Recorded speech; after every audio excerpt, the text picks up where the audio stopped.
ಕೆಂಡ ಸಂಪಿಗೆ ನಮ್ಮ ಕೆಂಡ ಸಂಪಿಗೆ. ಯಾರಾದ್ರೂ ಒಂದು ಹೆಜ್ಜೆ ಮುಂದಿಟ್ರು ನಾನು ಒಂದೇ ಒಂದು ಕ್ಷಣನೂ ಯೋಚನೆ ಮಾಡದೆ ಹಾರ್ತೀನಿ. ಮಾವ ದಯವಿಟ್ಟು ಏನಾದ್ರೂ ಮಾಡಿ ಮಾವ. ಯಾರು ನನ್ನ ಹತ್ರ ಬರೋ ಪ್ರಯತ್ನ ಮಾಡಬೇಡಿ. ಬಂದ್ರೆ ನಾನು ಹೇಳದ್ನಲ್ಲ, ಯೋಚನೆ ಮಾಡಲ್ಲ, ಈಗ್ಲೇ ಬೀಳ್ತೀನಿ. ಏನಾಯ್ತಮ್ಮ, ಯಾಕೆ ಹಿಂಗ್ ಮಾಡ್ತಾ ಇದ್ಯಾ? ಸ್ಪಷ್ಟವಾಗಿ ಹೇಳು. ಏನಾಗಿಲ್ಲ ಮಾವ, ಏನಾಗಿಲ್ಲ ಅಂತ ಹೇಳಿ. ನಾನು ನಿಮ್ಮೆಲ್ಲರ ಕಣ್ಗೂ ಚುಚ್ತಿದ್ದೀನಲ್ವಾ. ನನ್ನಿಂದ ನಿಮ್ಮೆಲ್ರಿಗೂ ಸಾಕಷ್ಟು ಅವಮಾನ ಅನ್ಯಾಯಗಳಾಗಿದೆ ಅಲ್ವಾ.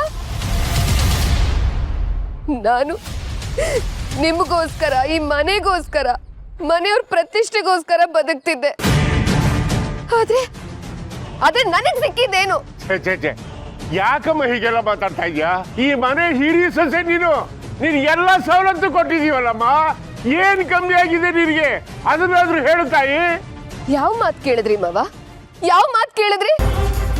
ನೀವ್ ಹೇಳೋದೇ ಒಂದು, ಆದ್ರೆ ನಡ್ಕೊಳ್ಳೋದೇ ಇನ್ನೊಂದು ರೀತಿ. ನೀವೆಲ್ಲರೂ ಮುಖವಾಡ ಹಾಕೊಂಡು ಬದುಕ್ತಿದ್ದೀರಾ, ಆದ್ರೆ ಈ ಸಾಧನೆಗೆ ಆತರ ಬದುಕೇ ಗೊತ್ತಿಲ್ಲ.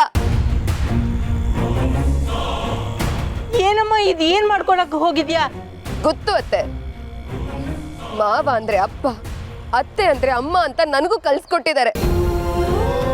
ಆದ್ರೆ ನೀವು ಅಪ್ಪ ಅಮ್ಮ ಮಕ್ಕಳು ಎಲ್ಲ ಸೇರಿ ನನ್ ಬೆನ್ಗೆ ಚೂರಿ ಹಾಕಿದ್ರಿ.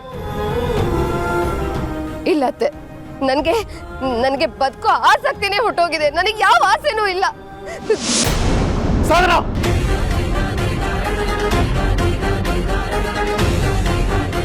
ಸುಭಾಷ್, ನಾನು ಹೋದ್ರೆ ಅವಳು ಏನಾದ್ರೂ ಹೆಚ್ಚು ಕಡಿಮೆ ಮಾಡ್ಕೋತಾಳೆ.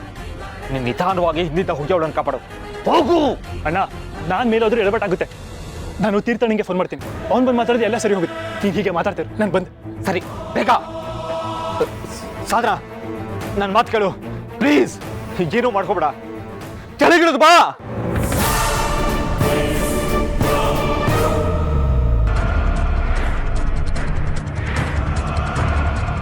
ಸರ್, ಸರ್ಕಾರ ಟೆಂಡರ್ ಅಂದರೆ ಅರ್ಥ ಆಗ್ತಿದೆ ನಿಮಗೆ? 100 ಜನ ಕಾಯ್ತಾ ಕೂತಿರ್ತಾರೆ, 50 ಜನ ಕಣ್ಣಿಟ್ಟಿರ್ತಾರೆ, 20 ಜನ ಹಗಲು ರಾತ್ರಿ ಕಷ್ಟಪಟ್ಟು ದುಡಿತಾ ಇರ್ತಾರೆ, 100 ಜನ ಎಲ್ಲದಕ್ಕೂ ರೆಡಿಯಾಗಿರ್ತಾರೆ. ನಾನು ಹೇಳಿದ್ರೆ ಅರ್ಥ ಆಗ್ತಿದೆ ನಿಮಗೆ? ಕಾಲ್ ಪಿಕ್ ಮಾಡೋಣ. ಸರ್, ನನಗೆ ನೀವೊಬ್ಬರೇ ಆಪ್ಷನ್ ಅಲ್ಲ, 10 ಜನ ಆಪ್ಷನ್ಸ್ ಇದ್ದಾರೆ. ನನ್ನ ನಿರೀಕ್ಷೆಗೆ ನೀವು ಬಂದರೆ, ನಿಮ್ಮ ನಿರೀಕ್ಷೆಗೆ ನಾನು ಬರ್ಬೋದು. ಬಾಯ್. ಇವರೇ ಬೆಳಿಬೇಕು, ನಾವು ಬೆಳಿಬಾರ್ದು. ಅದಕ್ಕೆ ಕ್ಷೇತ್ರದ ಅಭಿವೃದ್ಧಿ ಆಗ್ತಾ ಇಲ್ಲ. ಇವನ್ಯಾಕೆ ಪದೇ ಪದೇ ಮಾಡ್ತಾ ಇದ್ದಾನೆ? ಹೇಳಿ ಸುಭಾಷ್. ಹಲೋ ಅಣ್ಣ. ಅಣ್ಣ, ಒಂದು ಎಡವಟ್ಟಾಗಿ ಹೋಗಿದೆ ಅಣ್ಣ. ಏನಾಯ್ತು ಅಣ್ಣ? ಸಾಧನಾಥ್ಗೆ ಸೂಸೈಡ್ ಮಾಡ್ಕೊಳಕ್ ಹೋಗಿದ್ದಾರಣ್ಣ. ವಾಟ್? ಏನ್ ಜೋಕ್ ಮಾಡ್ತಾ ಇದೆಯಾ? ಅದಕ್ಕೆ ಸೂಸೈಡಾ? ನೆವರ್. ಅವ್ರು ಸೂಸೈಡ್ ಮಾಡ್ಕೊಳ್ಳೋರಲ್ಲ. ಯೋ ದೇವ್ರಾಣೆಗಳು ಅಣ್ಣ, ಅದಕ್ಕೆ ಸೂಸೈಡ್ ಮಾಡ್ಕೋತೀನಿ ಅಂತ ಟೆರೆಸ್ ಮೇಲೆ ಹೋಗಿ ನಿಂತಿದ್ದಾರೆ. ಅವ್ರು ತುಂಬಾ ನೋವಲ್ಲಿದ್ದಾರೆ ಅಣ್ಣ. ನಿನ್ನೆಯಿಂದ ಏನು ಊಟ ಮಾಡಿಲ್ಲ, ತುಂಬಾ ಸುಸ್ತಾಗಿದ್ದಾರೆ. ಅವ್ರಿರೋ ಕಂಡೀಷನ್ ನೋಡಿದ್ರೆ ಬಿದ್ದೇ ಬಿಡ್ತಾರೆ ಅನ್ನೋ ಅನ್ನಿಸ್ತಾ ಇದೆ ಅಣ್ಣ. ಪ್ಲೀಸ್ ಅಣ್ಣ, ತುಂಬಾ ಆಗ್ತಿದೆ. ಬೇಗ ಬಾ ಅಣ್ಣ ಪ್ಲೀಸ್. ಸುಭಾಷ್, ಅದಕ್ಕೆ ನಾ ಮಾತಾಡ್ತಾ ಇರು. 5 ನಿಮಿಷ ನಾನು ಅಲ್ಲಿ ಬರ್ತೀನಿ. ಅವ್ರು ಏನೇ ಹೇಳಿದ್ರು ಹ್ಞೂ ಅಂತ ಹೇಳ್ತಾ ಇರು. ಎದುರು ತರ್ಕೊಡಕ್ಕೆ ಹೋಗ್ಬೇಡಿ. ಸುಭಾಷ್, 5 ನಿಮಿಷ ನಾನು ಬಂದೆ, ದಯವಿಟ್ಟು ಮಾತಾಡ್ತಾ ಇರು. ಓಕೆ ಓಕೆ ಓಕೆ, ನೀನು ಬೇಗ ಬಾ ಪ್ಲೀಸ್. ಸಾಧನ, ದಯವಿಟ್ಟು ನನಗೆ ಕ್ಷಮಿಸ್ಬಿಡಮ್ಮ. ನೀನು ಪರೀಕ್ಷೆ ಮಾಡಿ ನಾನು ದೊಡ್ಡ ತಪ್ಪು ಮಾಡ್ಬಿಟ್ಟೆ. ಇನ್ನೂ ಸರಿ ಕೇಳ್ತೀನಿ, ಕ್ಷಮಿಸ್ಬಿಡಮ್ಮ ನನ್ನ. ದಯವಿಟ್ಟು ಕೆಳಗಡೆ ಬಾರಮ್ಮ. ರೀ, ನೀವ್ ಯಾತಿಗೆ ಅವಳ ಹತ್ರ ಕ್ಷಮೆ ಕೇಳ್ತಾ ಇದ್ದೀರಾ? ನೀವು ಯಾವ ತಪ್ಪನ್ನು ಮಾಡಿಲ್ಲ. ಯೋ, ಬಾಯಿ ಬಚ್ಕೊಂಡು ಸುಮ್ಮನೆ ನಿಂತ್ಕೋಪದ್ಮ ನೀನು. ರೀ, ಹಿರಿಯರು ಅನ್ನೋ ಗೌರವ ಬೇಡವಾ ಅವಳಿಗೆ? ಗೌರವ ಹಿರಿಯರಿಗೆ ಮಾತ್ರ ಅಲ್ಲ ಅತ್ತೆ, ಕಿರಿಯರಿಗೂ ಇರುತ್ತೆ. ಸ್ವಾಭಿಮಾನಕ್ಕೆ ಧಕ್ಕೆ ಬಂದ್ರೆ ಅವ್ರಿಗೂ ಹರ್ಟ್ ಆಗತ್ತೆ. ಮಾವ ಕ್ಷಮೆ ಕೇಳಿದ್ರು ಅಂತ ನಿಮಗ್ ಸಂಕಟ ಆಗ್ತಿದೆ ಅಲ್ವಾ? ನನ್ 8 ವರ್ಷದ ಜೀವನನ ಬರೀ 8 ಸೆಕೆಂಡಲ್ಲಿ ನೀವೆಲ್ಲರೂ ಸೇರಿ ಹಾಳು ಮಾಡ್ಬಿಟ್ರಲ್ಲ. ನನಗೆ ಹೇಗಿರ್ಬೇಕು?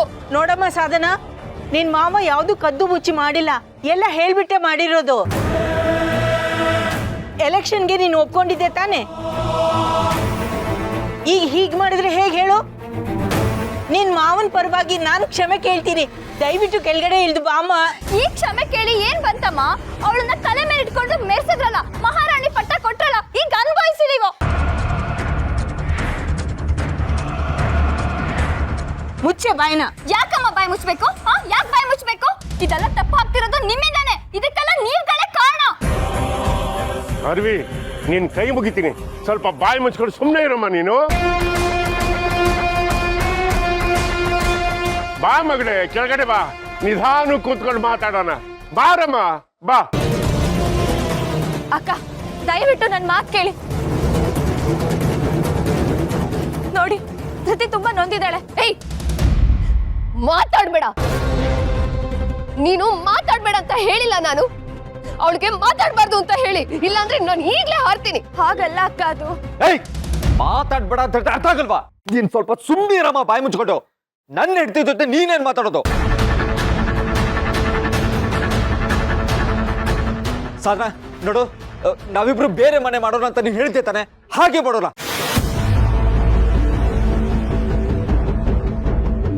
ಬಾ, ಕೆಳಗಿಳಿದ್ ಬಾ. ನಮ್ಗೆ ಈ ಮನೆ, ಇಲ್ಲಿರೋರ್ ಸಂಬಂಧ ಯಾವುದು ಬೇಡ. ದಯವಿಟ್ಟು ಬಾ ಅಮ್ಮ, ಪ್ಲೀಸ್. ಏನಮ್ಮ ಏನೋ ಮಾತಾಡ್ತಾ ಇದ್ಯಾ? ಸರಿಯಾಗಿ ಮಾತಾಡ್ತಾ ಇದ್ದೀನಪ್ಪ. ನನ್ನ ಹೆಂಡತಿ ಪ್ರಾಣ ಕಳ್ಕೊಳ್ಳೋ ಮಟ್ಟಿಗೆ ನೋವಾಗಿದೆ ಅಂದ್ರೆ ನಾವಿಲ್ಲಿ ಯಾಕೆ ಇರ್ಬೇಕು? ನಮ್ಮ ಪಡಿ ನಾವು ಹೋಗ್ತೀವಿ.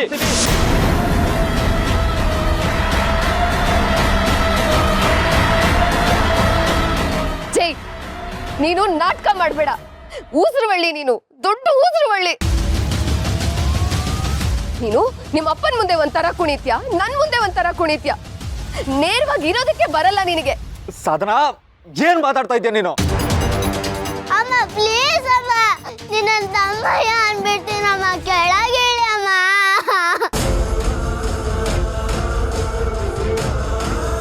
ಚಿಕ್ಕಮ್ಮ, ನೀನೇ ಹೇಗಾದ್ರೂ ಮಾಡಿ ಹೇಳ್ ಚಿಕ್ಕಮ್ಮ. ಅಕ್ಕ, ದಯವಿಟ್ಟು ನನ್ನ ಮಾತು ಕೇಳಿ. ಧೃತಿ ತುಂಬಾ ಅಳ್ತಿದ್ದಾಳೆ, ಕೆಳಗ್ ಬನ್ನಿ ಅಕ್ಕ. ಅದಕ್ಕೆ ನೀವು ಸೂಸೈಡ್ ಮಾಡ್ಕೊಳ್ಳೋಷ್ಟು ವೀಕ್ ಮೈಂಡೆಡ್ ಅಂತ ನಾನು ಅನ್ಕೊಂಡಿರ್ಲಿಲ್ಲ. ಅದಕ್ಕೆ ಯಾಕೆ ಹೀಗೆ ಮಾಡ್ತಾ ಇದ್ದೀರಾ? ಬನ್ನಿ ಅದಕ್ಕೆ ಕೆಳಗೆ. ಇಷ್ಟೇನಾ ಅದಕ್ಕೆ ನಿಮ್ ಶಕ್ತಿ? ಆ ಹೂ ಮಾರೊಳಗೋಗಿ ಸೋಲ್ತೀರಾ ನೀವು? ಬನ್ನಿ ಅದಕ್ಕೆ ಕೆಳಗೆ ನೀವು. ಇವಳು ನಿಮಗೆ ಯಾವ್ದೆಲ್ಲ ಸರಿಸಮ ಅಲ್ಲ. ಅದಕ್ಕೆ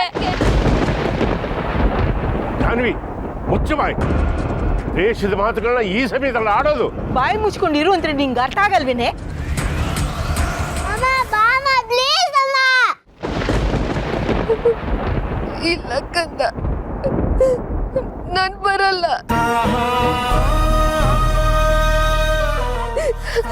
ನಿಮ್ಮಮ್ಮನ ತುಂಬಾ ನೋಯಿಸ್ಬಿಟ್ಟಿದ್ದಾರೆ ಕಂದ ಇವರೆಲ್ಲ.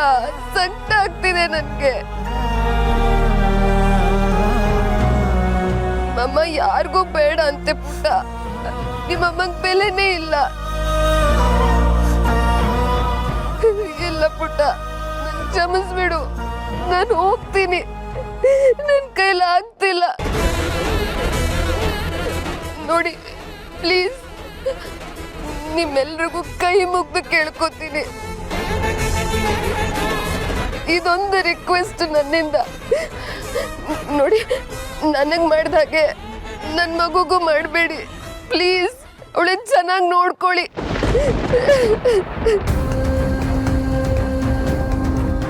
ಅಯ್ಯೋ ದೇವ್ರೆ, ಈಗ ನಾನೇನಾದ್ರೂ ಮಾಡ್ಬೇಕು. ಧೃತಿ, ಬಾ ನನ್ ಜೊತೆ.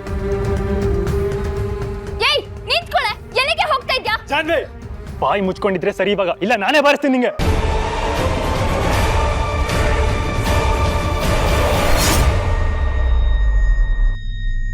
ಅಪ್ಪ ಮಾಡಿದ ಪರೀಕ್ಷೆ ಯಾರಾದ್ರೂ ಜೀವ ತೆಗಿತೋ ಏನೋ, ಅದಕ್ಕೆ ತುಂಬಾ ಹ್ಯೂಮಿಲಿಯೇಟ್ ಆಗಿದೆ. ಅವ್ರು ಏನೇ ಚಿಕ್ಕದಾದ್ರೂ ತುಂಬಾ ಸೀರಿಯಸ್ ಆಗಿ ತಗೋತಾರೆ. ಯಾಕೆ ಈ ತರ ಸೂಸೈಡ್ ಮಾಡ್ಕೊಳಕ್ ಹೋಗ್ತಿದ್ದಾರೆ? ದೇವ್ರೆ, ಅವ್ರಿಗೇನು ಆಗ್ಬಾರ್ದಪ್ಪ. ಅದಕ್ಕೆಗೇನಾದ್ರು ಆದ್ರೆ ಎಲ್ಲರೂ ಸುಮ್ಮನೆ ಅವ್ರನ್ನ ದೂರ್ತಾರೆ. ಮನೇಲಿ ಇನ್ನೊಂದು ಅನಾಹುತ ಬೇಡಪ್ಪ ದೇವ್ರೆ.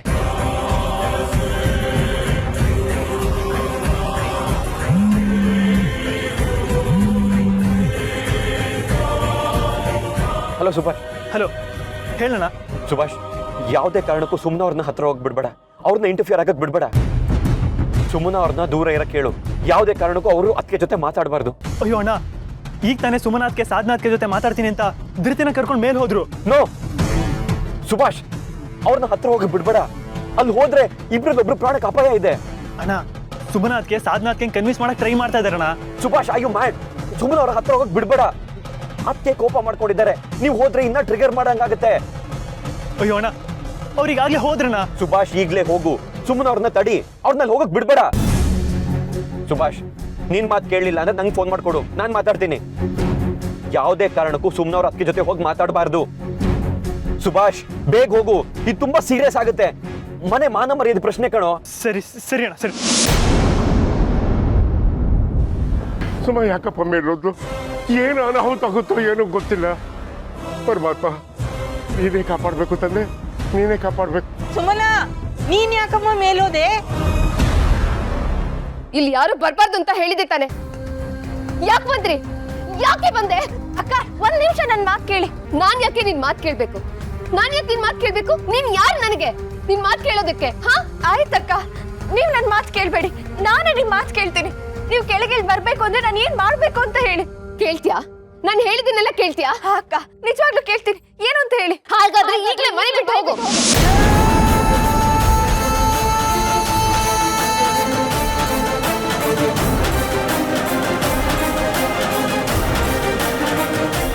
ಹೋಗ್ತ್ಯಾ?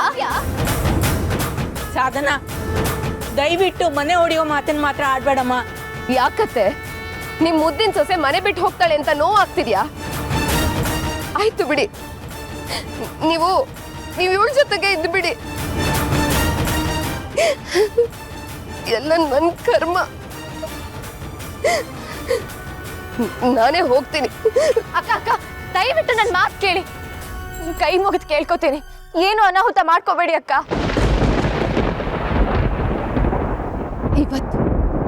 ಇವತ್ ನೀನ್ ಕೈ ಮುಗಿತಾ ಇದ್ಯಾ? ಇದೇ ಕೆಲ್ಸನ ಅವತ್ತು ರಸ್ತೆಲ್ ನನಗೆ ಅವಮಾನ ಮಾಡಿದಾಗ್ಲೇ ಮಾಡಿದ್ರೆ ಇವತ್ತು ನನಗಿಂತ ಪರಿಸ್ಥಿತಿ ಬರ್ತಾನೆ ಇರ್ಲಿಲ್ಲ. ನನಗೆ ನೀನ್ ರಸ್ತೆಲ್ ಅವಮಾನ ಮಾಡಿದ್ಯಲ್ಲ, ಅದನ್ನ ನನ್ನ ಜೀವನ ಪರ್ಯಂತ ಮರೆಯಲ್ಲ, ಸಾಯೋವರೆಗೂ ಮರೆಯಲ್ಲ. ನನ್ನವ್ರನ್ನ ದೂರ ಮಾಡಿ ಪಾಪಿ ನೀನು.